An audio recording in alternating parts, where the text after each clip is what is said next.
Челси продает игроков, чтобы не нарушить финансовые правила АПЛ. Кандидаты на пост главного тренера Ливерпуля. В АПЛ назревает жаркая концовка. Обо всем этом и многом другом вы узнаете в этом ролике. А перед его началом я хотел бы попросить вас подписаться на канал, поставить лайк и оставить комментарий. Это очень поможет в продвижении ролика. Также рекомендую тебе подписаться на мой телеграм-канал, чтобы не пропускать наисвежайшие новости. Помимо этого, там тебя ждут футбольные приколы, трансляции топовых матчей и многое другое.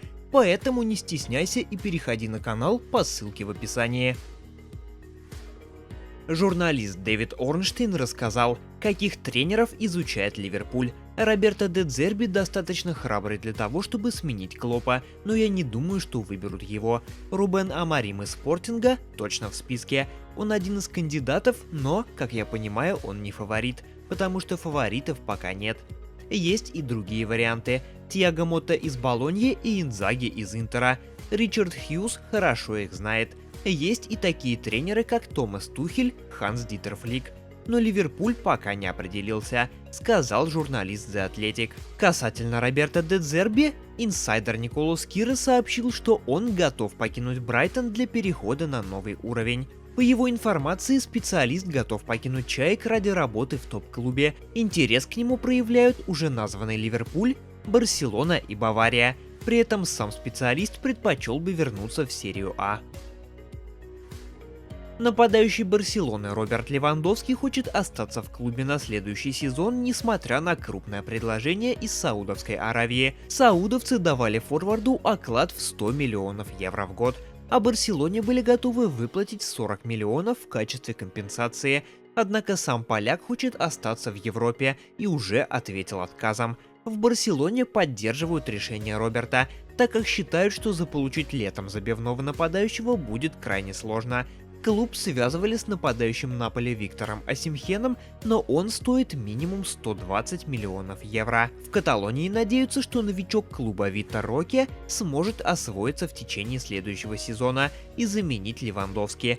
Также в 2025 году клуб постарается подписать Эрлинга Холланда. Арсенал этим летом намерен приобрести нападающего. Бюджет до 100 миллионов евро. В списке 10 имен. Отсутствие забивного нападающего стало для канониров большой проблемой в последних сезонах. По мнению экспертов, именно низкая реализация стала основной причиной потери чемпионского титула в прошлом году, а в этом сезоне главным нападающим Арсенала является Кай Хаверц, номинальный полузащитник. Основной целью Арсенала остается Виктор Осимхен. Лондонцы дают Наполи 80 миллионов и еще 20 в качестве бонусов. Однако сам Осимхен предпочитает ПСЖ. Другими кандидатами являются Айвен Тони из Брентфорда, Александр Исак из Ньюкасла, Луи Апенда и Шешко из Лейпцига, Иван Нилсон из Порту, Брайан Броби из Аякса, Виктор Дьокериш из Спортинга, Виктор Бонифаса из Байера и Сантьяго Хименес из Фейенорда.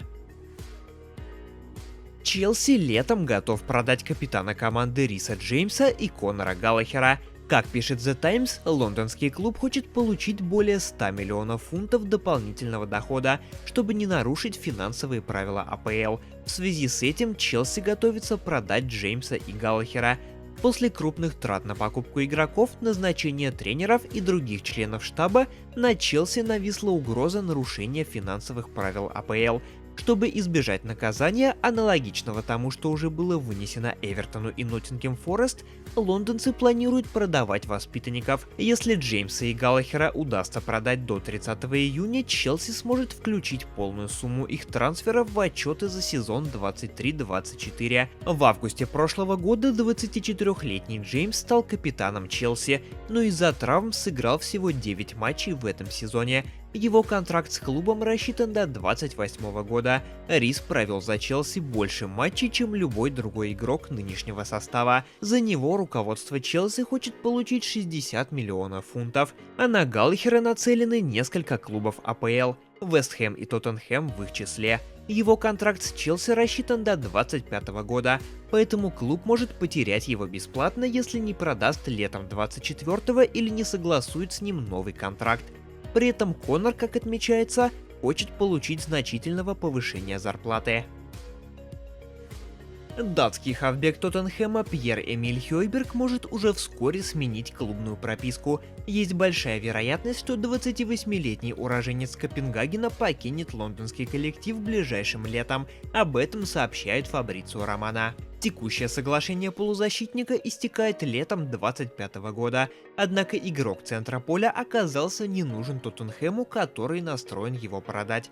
Детали потенциального трансфера пока что неизвестны. Стало известно, как Дани Алвес внес залог в размере 1 миллиона евро. В понедельник бывший защитник Барселоны, приговоренный к 4,5 годам тюрьмы за изнасилование, вышел из тюрьмы под залог в размере 1 миллиона до окончательного вступления приговора в силу.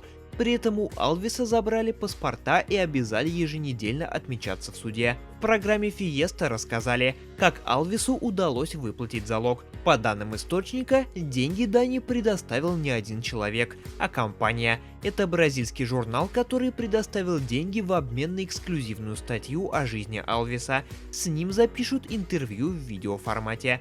Отмечается, что Алвес запросил участие в съемках своей бывшей жены Жуаны Санс. Этот журнал известен в Бразилии и мире. Он делает отличные статьи об известных людях. Они предоставили деньги в обмен на статью, которую они потом напишут. Она уже готовится, сообщили в программе.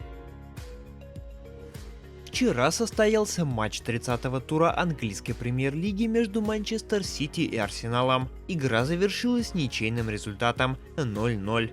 По ее результатам, Ман-Сити находится на третьей строчке турнирной таблицы, набрав 64 очка в 29 матчах, а Арсенал набрал 65 очков после аналогичного количества встреч, оказавшись вторым. А первое место в АПЛ на данный момент занимает Ливерпуль, благодаря своей победе над Брайтоном в этом туре. На данный момент Ливерпуль имеет в своем активе 67 очков.